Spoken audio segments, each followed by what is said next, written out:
you need to understand that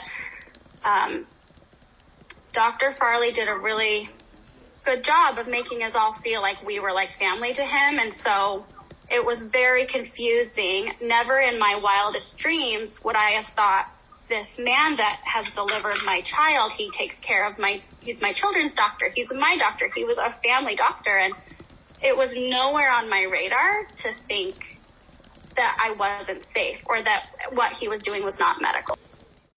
Not the worst thing, but the first thing was after I'd had my son, I was there for his 2-week check, not an appointment for me, and I was nursing my baby, and when he walked into the room, I was nursing. I said, "Oh, it's okay, just," and he was like, "Oh, great, so your milk came in?" I said, "Yeah, it's great." And he then came over and without consent, without letting me know, without asking, put his head directly on my breast and said, "Oh, I just want to hear and make sure that your milk is in." And I pulled back because I'm thinking, well, of course it's in. My baby's 2 weeks old. I would hope it's in. And this is my third baby. I know that. I said it was. I didn't ask for your help. It would be different if I said, I don't know. Can you let me know?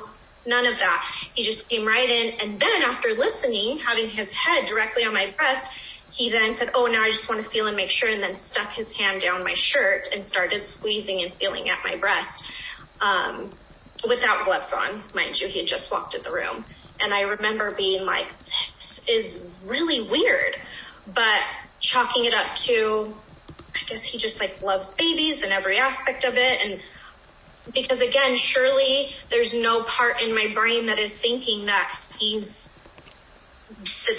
any sexual component to this, but it did seem so bizarre. I've never had an experience. I know it's completely unethical and inappropriate to do. I grew up in the LDS community, and he attended the same church as I. So I remember, before church started, every Sunday he would go around to different families, specifically ones with daughters, and young daughters, and ask if they were okay. He would say, "You need to come into my office. I need to make sure you're okay."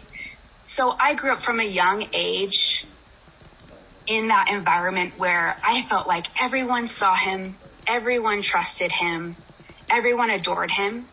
So it really took me many years after for me to realize and allow myself to accept my intuition that, what he was doing to me was wrong and inappropriate and abuse.